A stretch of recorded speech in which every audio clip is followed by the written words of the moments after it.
let's set up your Jira account if you have not yet done so. This is a simple process. I request that you first go to atlassian.com/software/Jira and follow the step-by-step process. Even outside of this video, it's fairly simple to get yourself going. Few quick and easy steps. And I'll navigate you partially through the process as I already have an account. But in essence, this should be fairly straightforward. So once we're here, you can see Jira software. Click on Get It Free. And you note that you're given a few other options. There's Confluence and Jira Service Management software.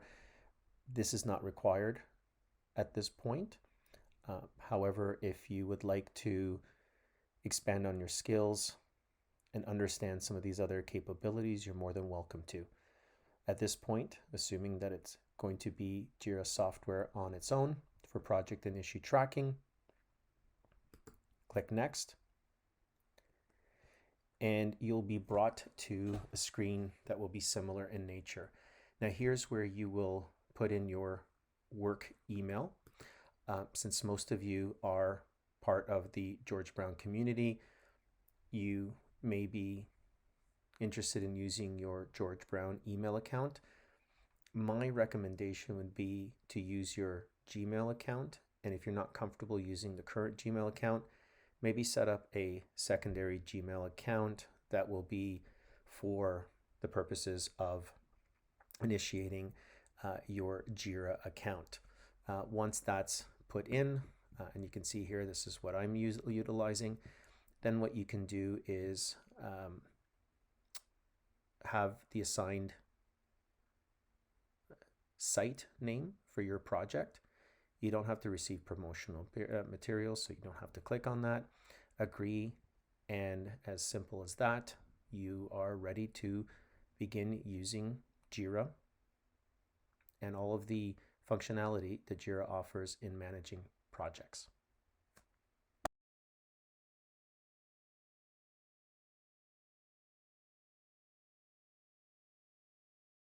So let us now move on to a quick overview of Jira and its primary application. So one thing to note is that Jira is primarily a tool that was developed for agile approaches to project delivery. And in class, we talked about two common frameworks, the Kanban approach, as well as the Scrum approach to managing projects. And Jira supports both of those very well. In fact, its primary default with respect to project templates are the Scrum and Kanban approaches. As you navigate into your Jira account, depending on where you land, what I would like to do is to draw your attention to the top of the menu, and you will see menu items for your work, projects, filters, dashboards, teams, plans, and apps. So with respect to projects, if you can navigate to the projects tab or drop down, it will bring you to a page where you will, again, if this is your first foray into Jira, your project list here will be blank. But if you've already created an account and you've been playing around with Jira, you may have one or more projects that are being displayed. I have many, given my number of demos that I've conducted over the years. And we can create a project from this particular space, but more on that in a little bit. Filters are really the ability for a project team to create views, displays of information by filtering out data from one or more projects and types of data, issue types, who the activity may be assigned to, or the issue type may be assigned to, the status of the issue type, and other means.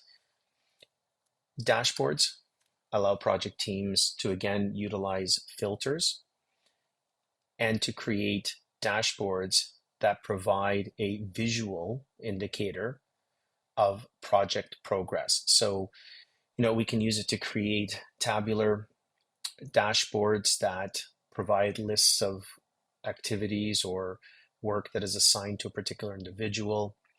We can look at and create a dashboard that shows at any given time how much work has been completed, how much work is still outstanding.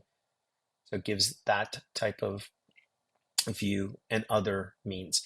Again, we're not going to focus too much of these capabilities in this particular demo, other than to say that these are available, and I will, in subsequent demos, show you how to utilize the filter functions to create dashboards and replicate a WBS dictionary or a risk dashboard that is also part of your class project.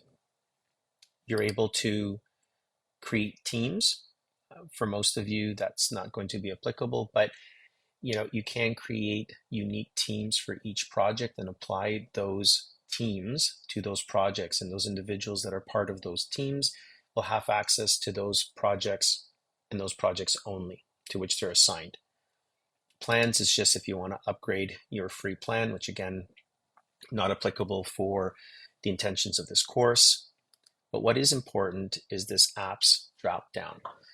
And what we will be using is an add-on application to Jira, BigPicture in this instance.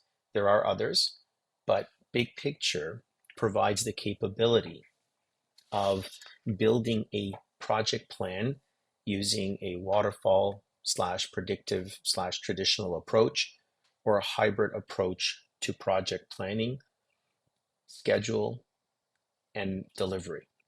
So your class project is going to be at best a hybrid approach, and more likely a waterfall traditional approach to planning and delivery. And so we need to add these capabilities that are associated with waterfall projects to make it more Microsoft project-like in order to be able to meet the requirements as outlined in your class project. So there'll be more on that shortly. For now, let's just look at and bring in some demonstration of how you can create a project either using a Kanban template or a Scrum template. And in order to use BigPicture, we don't necessarily have to create the project in one of these formats necessarily, but it's a good start. And then we can utilize the add-on applications, BigPicture, to move forward with the project. So when you're in this screen, in terms of your project list, if you create a project, you'll notice that there are many different project templates on the left-hand side for software delivery, service management, marketing type projects, human resource like projects, finance, and so on. So if you are interested, by all means, you're not limited in the number of projects you can create in Jira on a free account. You can create dozens, hundreds. So if you want to get a sense of what those templates look like, there's no harm in creating multiple projects with different templates just to get a sense of what those look like. For our purposes, we're going to look at templates that are associated with software development. And as we talked about in class, with respect to Agile in the Agile Manifesto, it does reference software development in its initial structure and its initial concept, but we have begun to move away from software development and using the term product development, because it is, and Agile practices are being applied to more than just software development projects. So if we go to software development, Again, you will see within that there are templates that are available, and the top two, no surprise, are the ones that are the most commonly used across. So we have the Kanban template, and a Kanban board, if you recall, is very simple in its nature. You can adjust what the default Kanban board is that Jira provides, but if you were to create it, you get a table that has, or a board, I should say, that has three unique columns that allows us to display work across to do, in progress, and done. And that allows the team to visualize the work that is in front of them, and for individuals to, quote unquote, take work or assign work from the to-do column and to track its progress through the in progress column. And then when completed, move it to done. And so we can see the flow of work. And as we move work from to do into complete, we are building out the project. The Scrum template provides the ability for the team to build a board, a product backlog, to visualize this information on a timeline.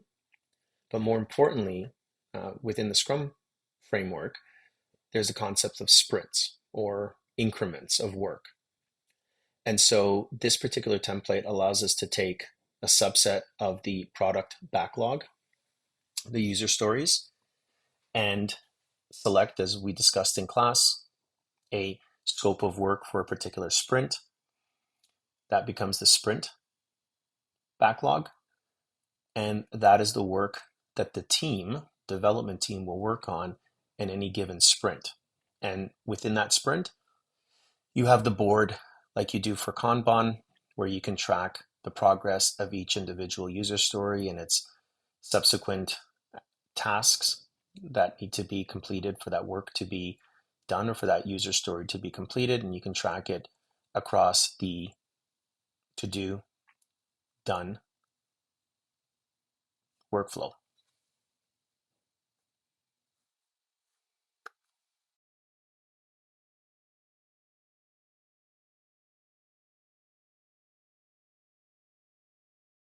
Okay, before we move forward in creating a project using one of the Kanban or Scrum templates provided by Jira, let's have a little bit of an overview on what we call Jira issue types, as it's important to understand how Jira is structured, and the issue types are an important element within Jira. And there also is a hierarchy across these issue types that helps us, quote unquote, decompose work, whether it is in the Kanban approach or Scrum. Work is always decomposed into smaller elements. So let's move forward. An issue type in Jira is just used to categorize and track different types of work items. Jira does come with a default set of issue types, but we can customize these or create net new ones to fit the needs of the organization. So for example, we can create a unique issue type that can be used to identify and track risks. We can title it a risk issue type, or we can create another type of issue to track decisions that are made during a project, and we can label it as a decision issue type. And all of these issue types can have various data elements that provide insight and help us track and maintain information within the project.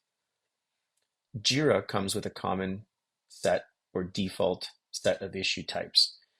These can vary by project template, but more often than not, what you will notice is there is a epic issue type, which is used to represent larger bodies of work. There is then the child, the story or task, which is a smaller segment of work within an epic. And then the subtask, which can be a child of the story or task issue type, and it represents even smaller segments of work within the task or the story. So how does that look. So if we look at just a generic project, we can decompose the project in Jira into 2 or more epics. Now, in our example, we can use the epic to represent project phases. So we map epics, regardless of the name that's employed by Jira. For us, the epics can be synonymous with project phases. And so initiate, plan, develop, test, and so on. The epic can decompose into 1 or more stories or tasks. Stories are used mainly to represent requirements or user stories. So we can park that for now.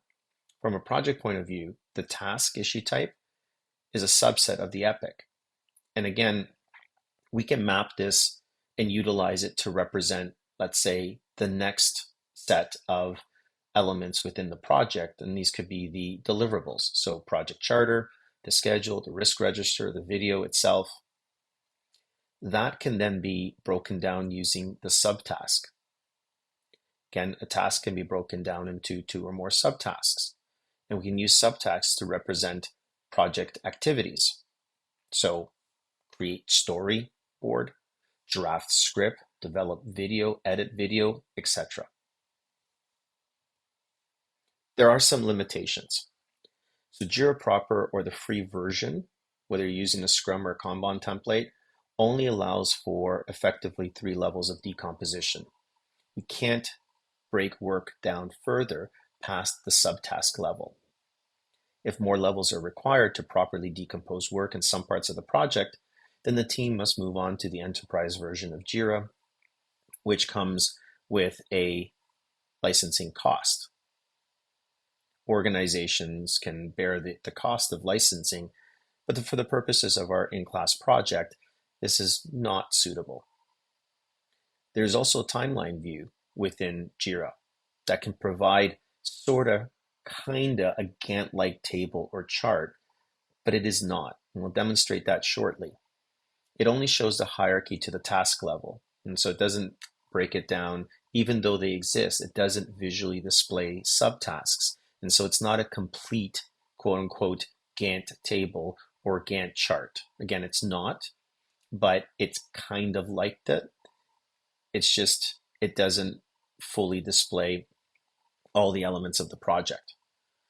And secondly, you cannot create and maintain relationships at the activity level, which is what is required in the traditional or waterfall approaches.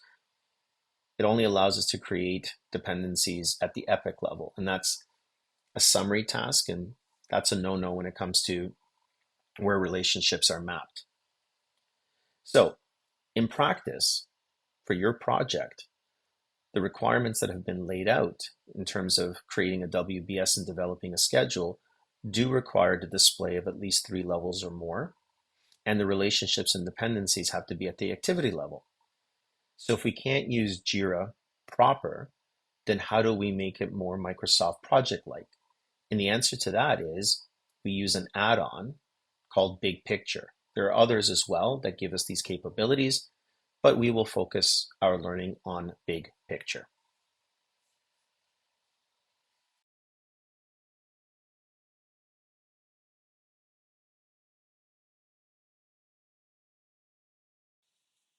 Let's just jump back into Jira and look at creating a couple of different types of projects. So again, let's go into our Projects tab and simply click on Create Project. And again, it gives us a list of project templates we can utilize. As I mentioned, we will utilize software development templates, in particular the Kanban or the Scrum template to represent projects. As a first pass, let's create a Kanban project type. And one of the things that is provided to you when you do select a particular template, it gives you a little bit of information, and I do suggest that you take the time to read through this because it does provide a little bit of information on what Kanban is. and it's derived from the Japanese word for visual signal, and it helps teams visualize their work that is labeled as to do, that is currently in progress, that is marked as done, but it allows them to limit the work in progress to maximize efficiency. I will ask if you have any other further questions that you go back into the course material, and also have a watch of the LinkedIn learning video that was provided to the class that does provide a nice summary of what the Kanban methodology or approach is. So again, the template and the information says that you can use to track work a simple board. It tells you what those workflows are. In this case, the default will always be to do, in progress, and done. And it will list the issue types that are available to you. And from our previous section, we talked about the epic, story. We didn't mention bug, but it's not necessary, and it's not an issue type that will be used to track this type of project work. Then the task and the subtask. And then again, description or listing of the workflows to do, in progress, and done. You can select this template. Now, in terms of choosing a project type, there are two types of projects that can be created: team managed or company managed. For the purposes of this class, my recommendation is that we settle on team managed, because it doesn't require a Jira admin.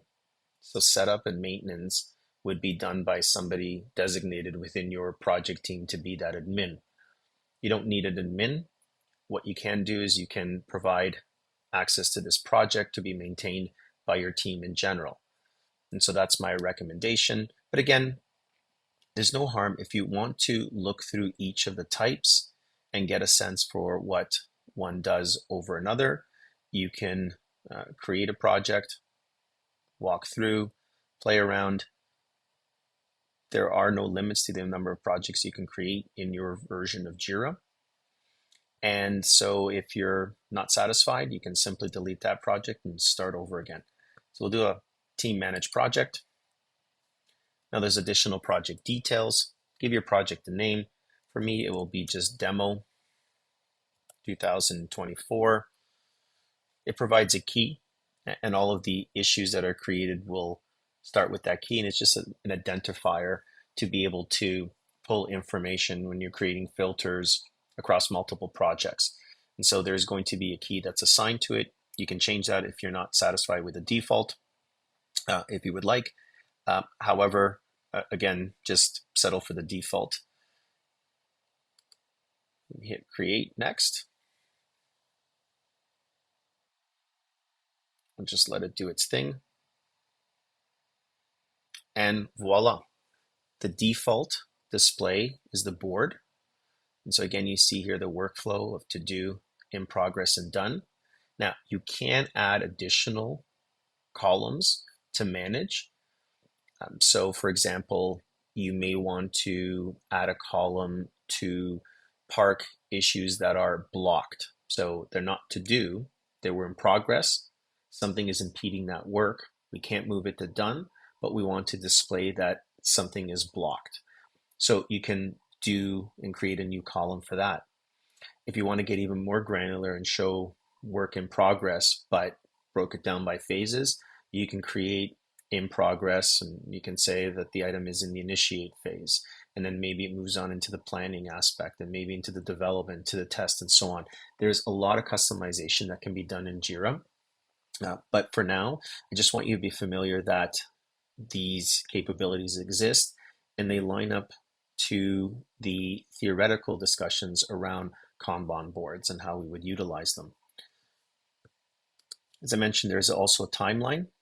It kind of sort of looks like a Gantt table on the left-hand side and a Gantt chart on the right-hand side. We can build our project hierarchy here if we would like to, but remember the limitations are that it only allows you to go to the task level.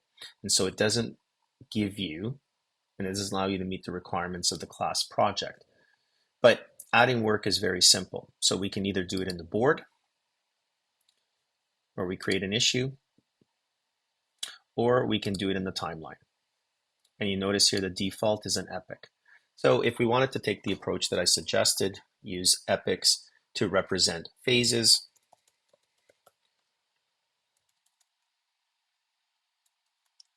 we can create an initiate phase, a plan phase, a design phase,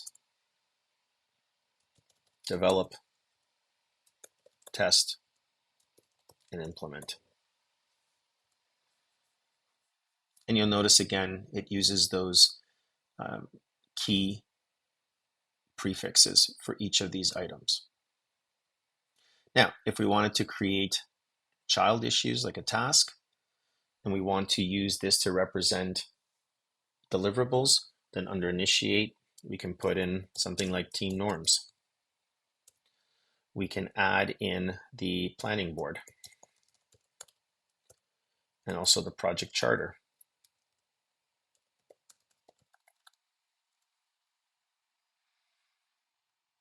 And if we wanted to, stakeholder register.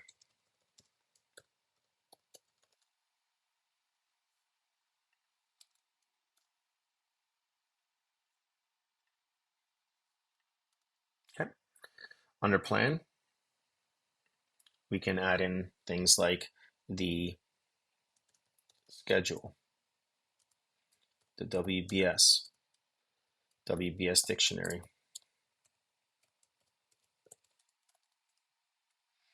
and our risk register.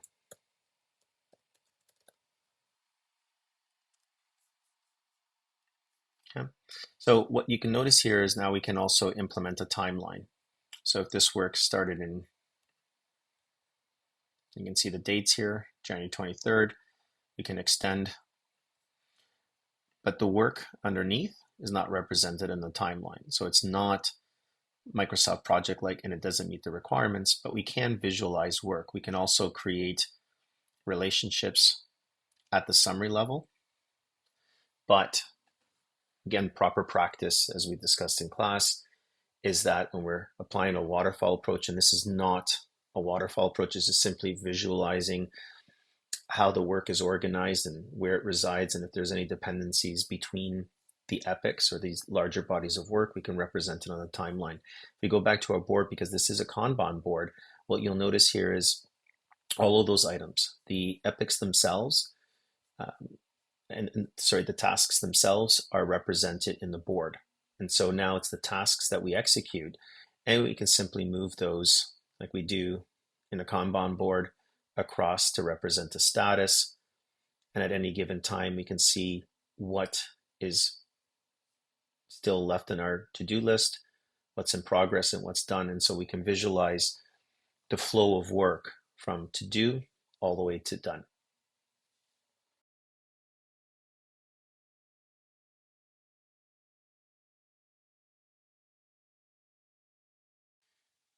Let's turn attention now to creating a project using the Scrum template that is provided in Jira. So as I walk through this particular demo, I will reference some key terms from our lessons around agile practices, i.e. iterative and incremental delivery, as these concepts are important in understanding how the software itself aligns with these methodologies. So one more time, within the projects menu tab, we can move towards create project, software development, and this time instead of selecting the Kanban template, we will select Scrum. Again, I recommend that you have a quick read through this particular summary of the template and what it's intended to do, the issue types that are present, the workflows that are being used, and recommended for, and the types of projects that it's recommended for.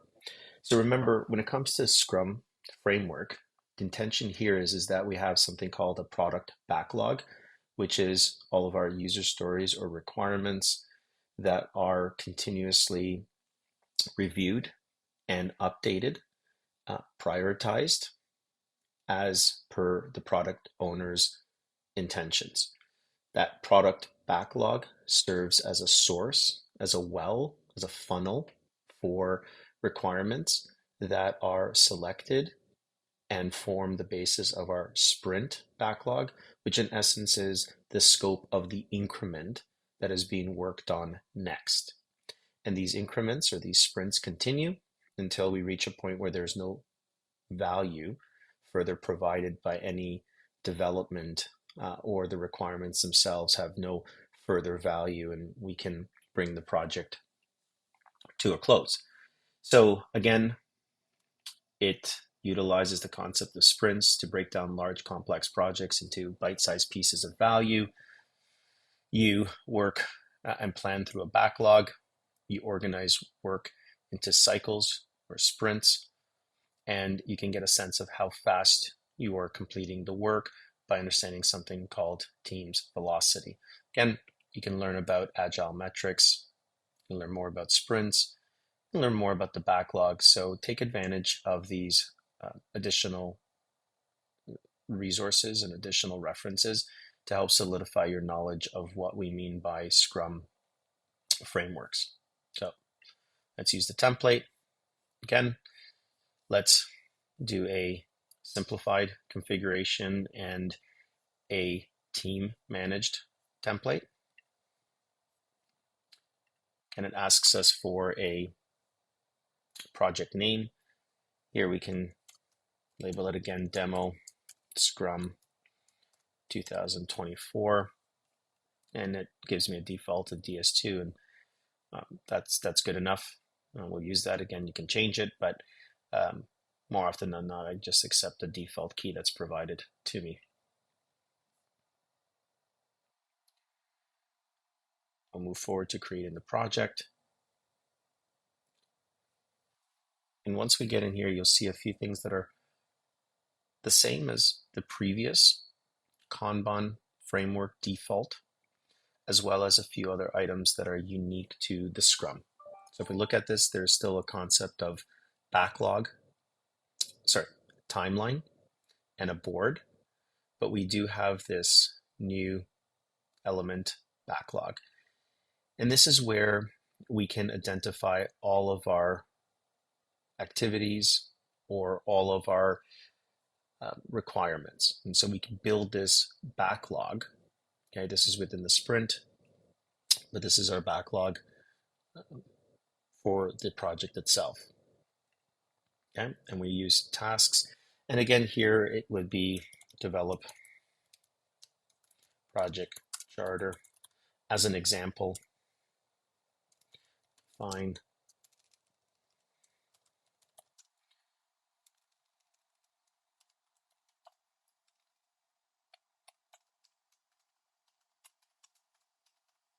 just kind of choosing arbitrary tasks here, just to build a bit of a backlog.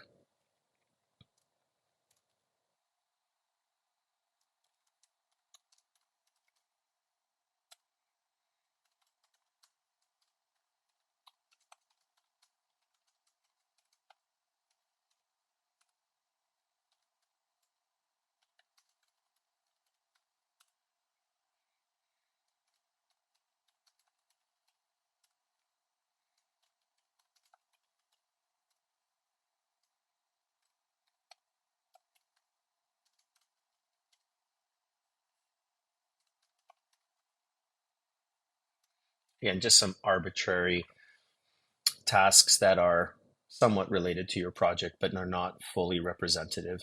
And the intent here is just to show you how we would go about utilizing the product backlog. So remember, in a product backlog, we can always prioritize things. The great thing about this is that Jira allows you to move things around. So things at the top can be our highest priority. Things at the bottom could be the lowest priority. We can assign to individuals here. But in my project, I don't have any other individuals other than myself, and so I can't necessarily assign anyone other than myself, but I can just go about just to show you how that is simply done. And we also have our timeline here. We could have built things from here as well, and bring them in from that backlog into the timeline. But for the purposes of this, we'll ignore the timeline at this point. So we'll go back to our backlog. And in here, remember, once we determine which requirements we want to go forward with in a particular increment, in a particular sprint, we have to move, quote unquote, select those and put them as part of our sprint backlog. And so let's just say, for the sake of argument, we're going to develop the project charter, as well as for this particular increment of work, we're also going to identify, apologies, we're going to identify risks, and we're going to define the scope of work. Okay. Once we've determined that that's going to be the scope of our increment, then we can start the sprint. Remember, sprints have a fixed duration within a Scrum framework for particular projects. And so if we determine that each of our sprint will have a duration of, let's say, 1 week, then every sprint and the scope of work or the requirements that go into the sprint backlog need to be able to fit and be able to be completed within that 1 week duration. So there's consistency and there's predictability. The customer knows that they're getting something every single week, working functionality, working software every week, or it could be 2 weeks, 3 weeks. In practice, nothing greater than 4 weeks is, and 4 weeks is a typical default, but it changes from organization to organization. So we can have the sprint date, the end date, we can put in a sprint goal. So develop elements to initiate project. Could be just a little bit of a description there. And we can start that. And now we are in our sprint. And you notice we revert to utilizing a Kanban board to track progress of work.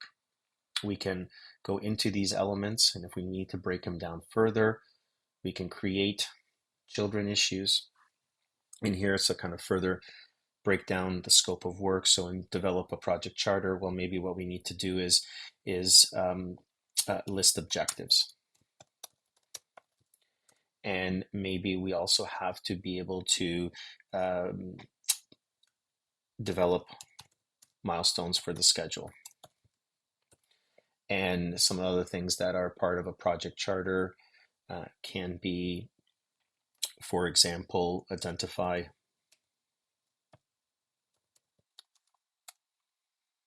risks, list assumptions, and so on. And so we can have those elements there, and we can bring them into the board. We can actually show those elements. Okay. Yeah, it's as simple as that. And so as we bring in this work, if we were to display it by subtasks, we can work on these particular elements. We can mark them as complete. So develop project charters in progress, let's just say. Underneath, you will have these items that we can track. And as they themselves are developed and completed, then the project charter itself will eventually be done. But all of those little issues within project charter have to be complete. So you can see here, list objectives is complete. When all of that is done, in essence, then we can move this to the done column. And when all of the work in a particular sprint is completed, hopefully within the 4 weeks, then what we can do is we can look at the particular sprint itself. Okay. And when everything is done in the sprint, we can complete the sprint. Oh, so my bad, because I didn't go in there, but that's actually a good thing to kind of highlight. Even though I moved elements of the project charter into complete, the underlying elements were not marked as done. And so it's kind of saying, well, you have to go ahead and mark those individual subtasks as completed. Otherwise, we can't really close out develop project charter. So let's go back to this. Okay. And let's hit complete sprint right now. Great, now we can do that. And sprint 1 is completed. Now what we can do is we can select items for sprint 2. This is out of order because we wouldn't do peer review the way our class projects are created, but the intent is to show you how we could create those increments with specific scope. If we needed to create additional items in the backlog because something was forgotten, right, like our team norms, we can continue to add those and then organize them across sprints. And that is it for this part.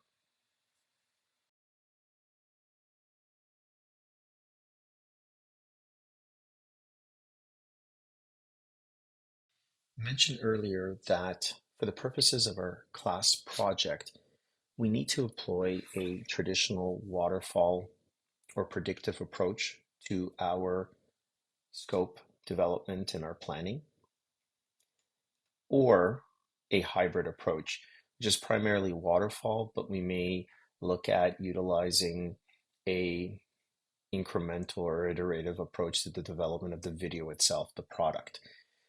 So traditional Jira software functionality doesn't allow for that type of planning. In class, we've used Microsoft Project, and Microsoft Project is really great at being able to represent elements like the work breakdown structure. It aligns with how we develop a schedule. If you recall in class, we talked that the work packages in the WBS are decomposed into activities. The next step in developing a schedule is to sequence those activities, to find the relationship between activities, as there is an order in which the work is done. We need to estimate the activity durations. And with that, we can develop the schedule by identifying the critical path, answering the question, well, how long does it take to complete this work? And then we might go through a process of optimization, looking at the project schedule and finding ways of maybe bringing in the delivery sooner if the initial schedule, i.e. the activities and the relationships, as well as the duration estimates given resources or how we choose to do the work or the risks that might be involved and the contingencies we include, the constraints that we have to consider, the skill of the resources, all of those will affect our activity durations. But we can then look at ways of utilizing the critical path and helping to understand what we can do to bring that schedule in. So none of that capability is in Jira directly. But one of the really neat things about Jira, one of the things that I enjoy, is its versatility and the ability to add additional functionality and to customize. There is a lot here, and we're not going to even scratch the surface of much within this class.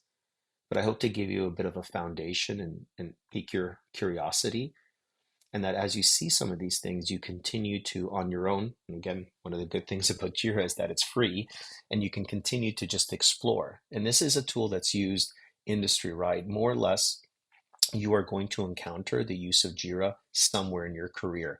So you might as well get an opportunity to start exploring now and learning as much as you can, because there's a lot of information out there, LinkedIn Learning, videos on YouTube. Atlassian itself provides a lot of information on how to utilize and incorporate Jira. There's a lot of activities that you can follow through. So explore and look. What we will do for the purposes of our project is utilize something called BigPicture. Now, there are other applications that provide that Gantt-like capability, and you can explore those. But because there's so many, we have to focus on one or two. And I'm familiar with and enjoy using BigPicture. We use it at our current organization, and I think it meets all the requirements that you need for your class project. So how do you do that? Now, I already have it onto my account, but what you can do is under apps, and you can see I have BigPicture and Big Gantt added, but you can explore more apps. And there are many. many apps that do many different things. And sometimes you kind of have to know what you're looking for, but you can customize Jira and add all these additional functionalities through these third-party apps. Some are better than others, right? Just like if you're on an app store, not every single app is a good app and does it, meet all your requirements. So you have to do a little bit of research. But if you're just looking at Gantt charts or Gantt capabilities, you can do a bit of a search and it gives you all of the add-ons that are within the realm of Gantt and Gantt capabilities. Feel free to explore. Just note that some of these may have a 30-day trial and then there is a cost associated with them.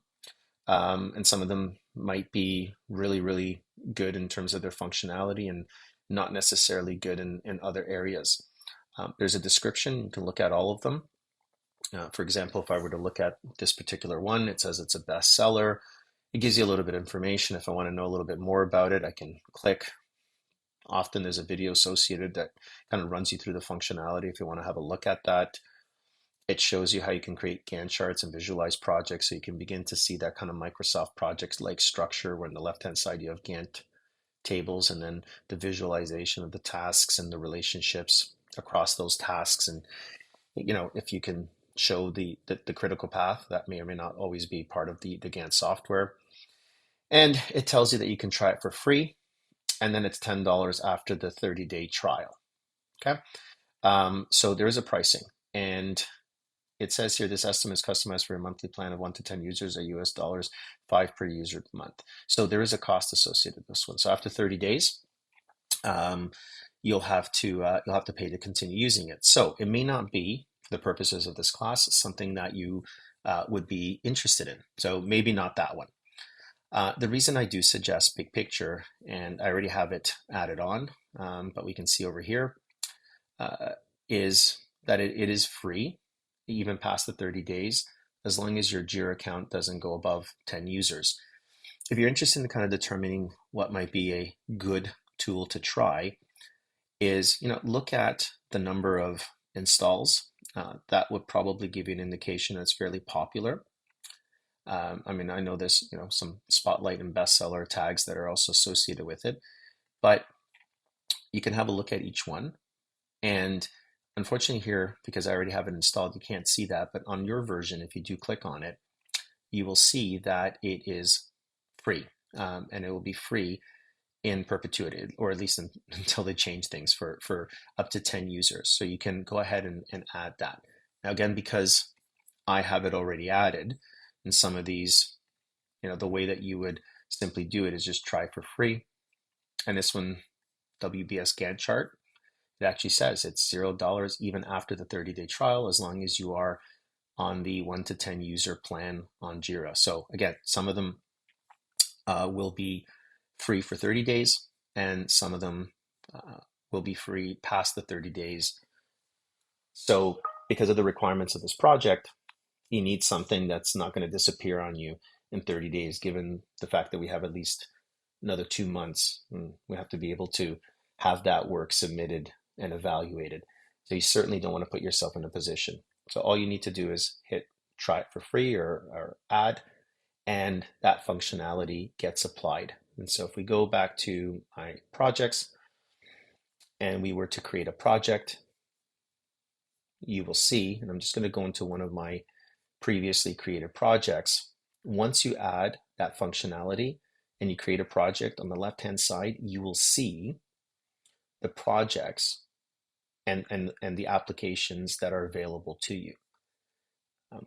One of the things that I just have to kind of look at here and ask myself as I'm going through this list, I'm not quite sure if and which projects I've created, but maybe one of these, I'm just looking for certain ones that meet the criteria where I can turn on the particular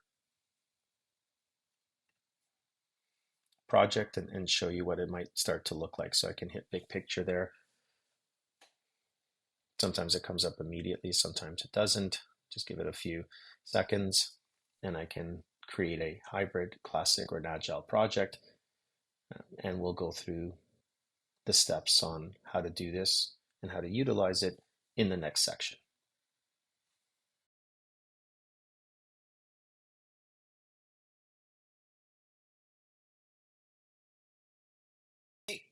So now let's put some of those concepts we learned in class to good use.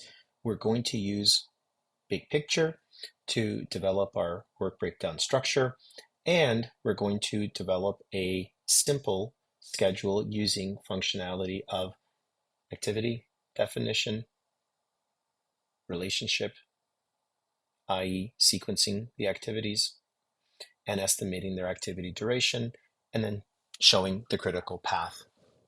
So again, navigate to the screen so that we can create a project. I'm going to go ahead and create that project. We're going to select, really it's irrelevant whether it's Kanban or Scrum framework, so we're not going to be using this. But meanwhile, navigating straight to BigPicture, let's call this BigPicture Demo 2024. Let's see if I can enhance this a little bit. And we'll do next.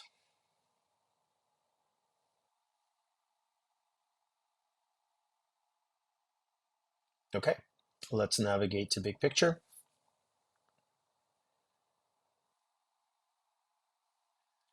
Let's choose Classic Project.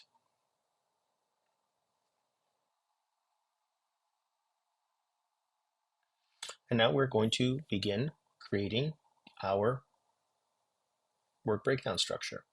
So we're not going to bring in scope from other projects. We're going to start from scratch, and we're going to use the Jira issue type rather than a basic type. You can have a quick look at this, but these will not carry back into into Jira proper because it's unique to BigPicture only. But if we use the Jira issue as a task, then there will be that relationship. If you go back to your Jira project, you will see these within Jira, and a lot of projects use Jira rather than BigPicture. They use it to sort of display the project and the schedule to manage and track work, but individuals do their daily work performance, managing their individual work items in Jira. So if you recall, first and foremost, I'm not going to use the user story issue type or the epic. At this point, that's irrelevant for me because I'm going to be able to build the hierarchy directly into BigPicture. And good thing about BigPicture is it doesn't limit you to 3 levels of decomposition, i.e. by epic and by task or subtask. You can go as many levels as you would like. So let's keep this very general for the time being, and let's think of a project, and this project is the BigPicture Demo 2024 project. And let's assume that it is comprised of 6 phases. So the first level of decomposition is by phase. Within each phase, there might be a couple of deliverables. We'll keep those, again, general. Deliverable 1 or D1, deliverable 2, D2, just to keep things simple as I'm entering. And then each deliverable will break down into activities or tasks that need to be completed in order for that deliverable to be completed. So effectively, these are our tasks, the activity level, which we'll be sequencing. And I'm just going to use the naming convention that we use in class, A, B, C, D, E, F, and so on, to indicate activities. So let's start by just saying phase 1. And what you will see is something very similar to what we have in Microsoft Project. What we have effectively on the left-hand side is our Gantt table, and on the right-hand side, we will start to see our Gantt chart. More on that a little bit later. So it's going to be a little bit different in terms of how it behaves than Microsoft Project, but again, the intent and the approach is the same. It's just the user interface is a little bit different. Okay. I'm also going to try to get to maximize. You can do that. I just showed you there functionality. You can kind of move the columns around if you want. Bring in new columns. I'm just going to make these a little bit smaller so that I can kind of see more of what I need. So I want to have that duration column estimate where I'm going to be putting in my durations. And you can see here, when I created phase one, it automatically created it as a subset of the big picture demo project. And so now I'm going to just keep building and adding additional phases. Phase two, and they automatically go onto the same level as the one above it. So now we're just going to add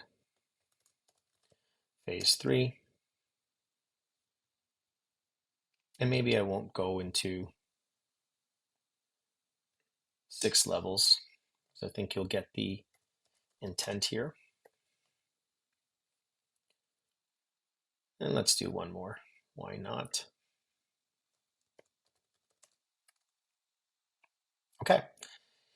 So each of the phases will break down into a couple of deliverables, at least 2. So again, I'm going to just use a standard naming convention here, just general D1 to represent deliverable. Now I want you to notice that I'm able to insert it, but it's at the same level as the phase. And yet D1 is phase 1 and D1 is a subset. So just like in Microsoft Project, we indent to show hierarchy. Here it's a little bit different. The indentation and the bars to move things up and down and out and in are on the right-hand side. So if I click on indent, you'll notice now that D1 has become a subset of phase 1. So let's add a couple more, or at least 2 more there. The good thing is that appears where it's supposed to be. It's a subset of phase 1. So now let's go under phase 2. Call this D3. Okay, I do have to indent it. And now I can add D4. Okay, let's add a couple under phase 3. D5. It's a deliverable. Let's make it subtask.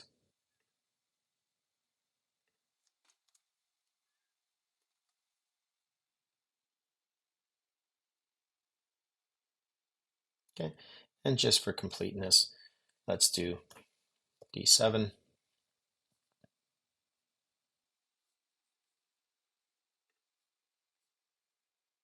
And one more under phase 5.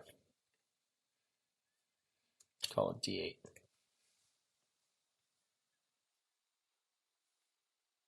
And we'll move it over.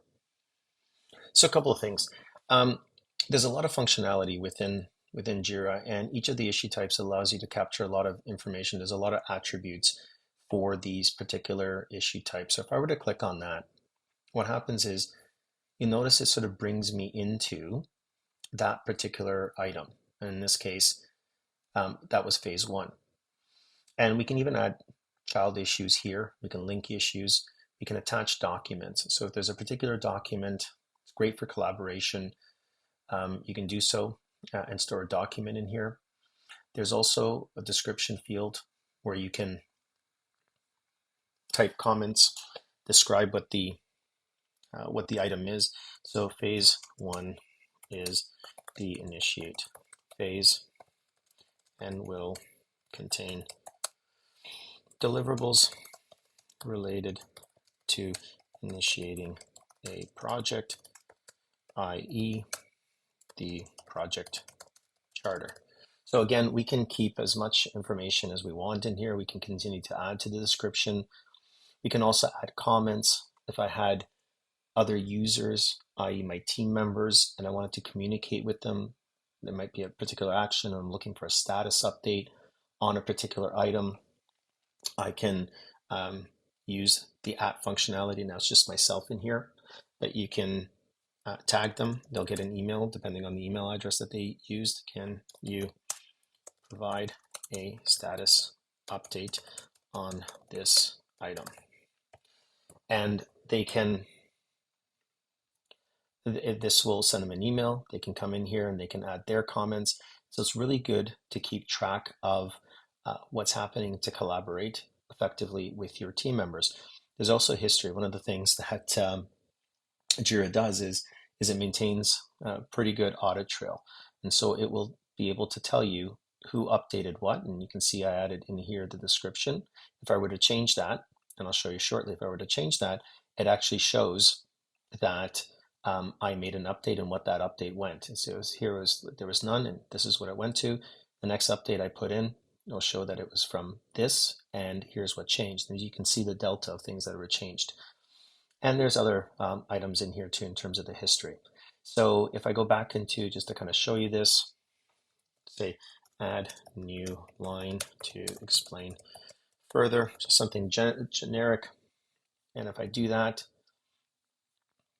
so if I go to my comments, I go to history here, you can see now, here's what it was. And you can see the change here, add new line to explain further. So you can see what the change is. So it's really, really good on keeping track of what people are working on, what changes are being made, and to be able to collaborate through these comments. Okay, so just keep that in mind. So I'm going to go back to my big picture project.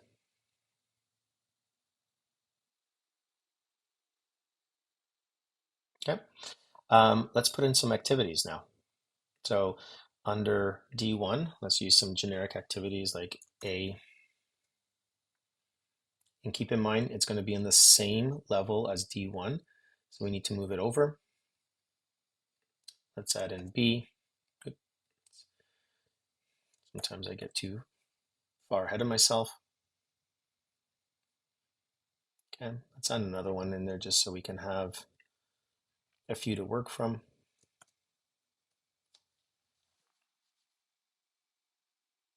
Okay, let's go under D2 and create a few activities.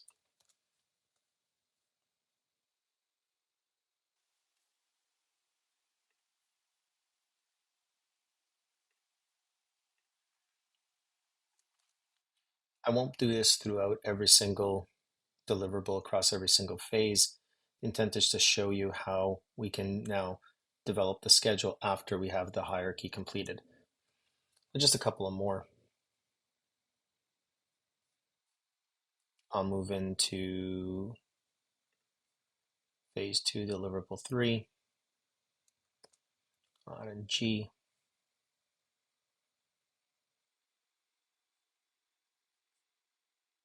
The subset, and then maybe a couple under D4, so H.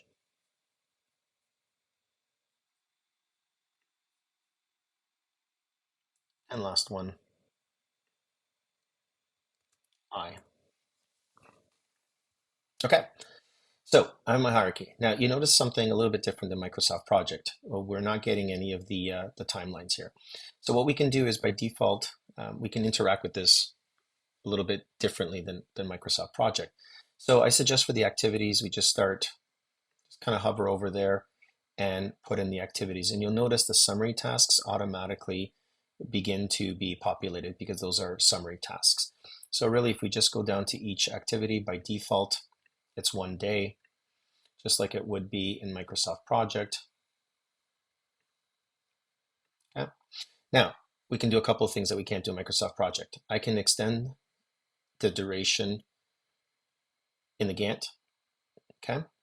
And it may not have populated here, although, oh, no, it's just hidden. So I got 4 days there.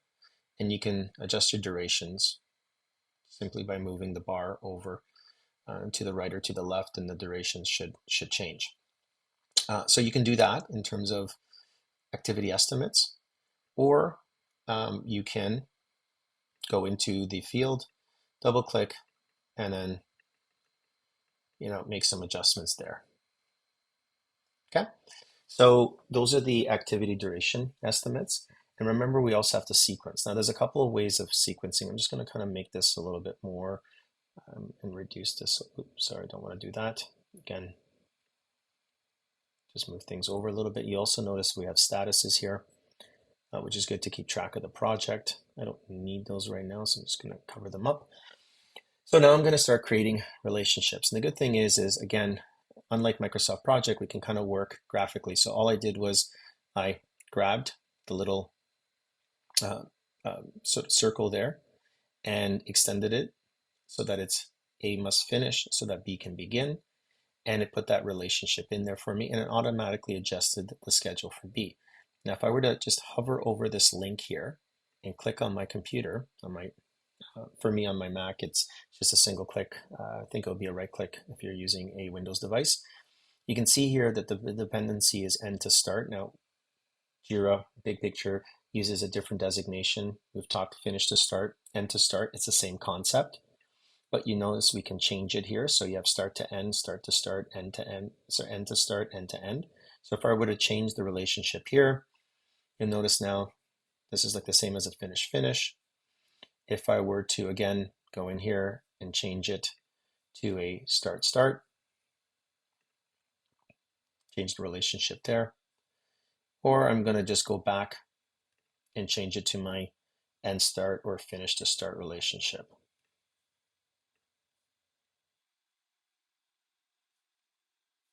So for me, it's neat because I kind of like working just this way, just kind of drawing those out. There's my relationships, and I can continue to do that. At the end of the day, if it becomes a little bit troublesome because you're kind of losing here, you can actually zoom out on the timeline a little bit if you want to make it and try to squeeze a little bit more in. So there's different ways of doing that. You can scale to fit, different little things that you can kind of play around with.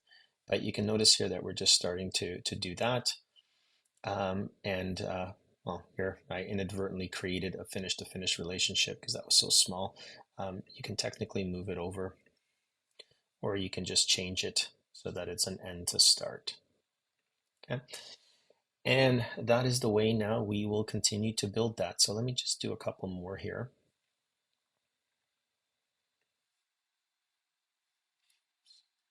And you can see here sort of the joy sometimes of using a tool that is very, very responsive. And I'm doing this deliberately so that we can, I'll show you in a little bit here. I haven't changed these durations. Let's keep that as a finish to start. Why not? Oh, there we go. Dates adjusted by the dependency. Fair enough. Just maybe a couple more here. And always make sure you're at the activity level.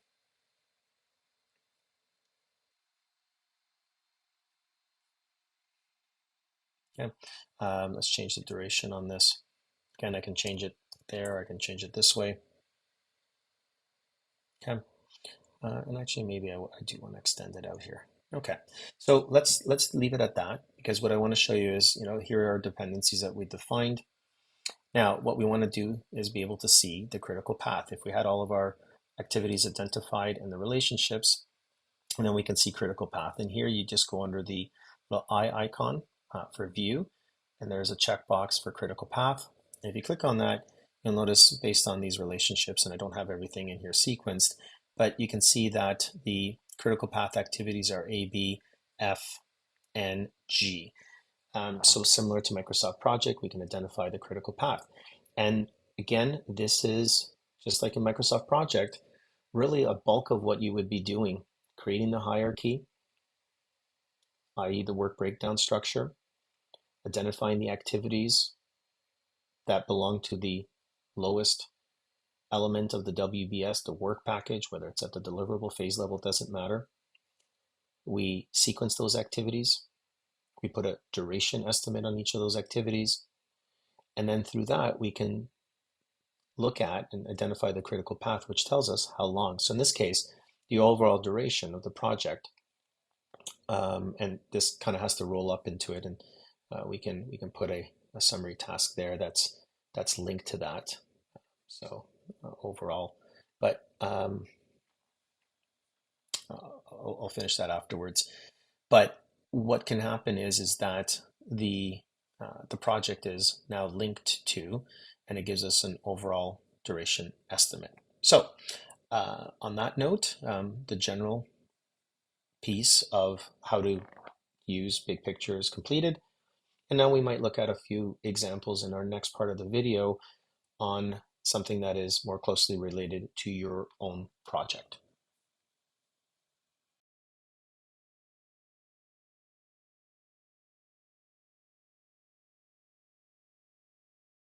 Okay, the wonders of trying to do a video in a demo and record as you walk through a software application. Sometimes uh, there are elements of the tool that sometimes freeze on, and as you're recording, the notion of recording further kind of heightens the anxiety, and so you don't really have time to think. Anyhow, what I wanted to just kind of clarify here is the reason why this was not rolling up is, and I failed to notice the little hand. If we click on this little thing, you'll notice that, let's click on it again, that it is manual.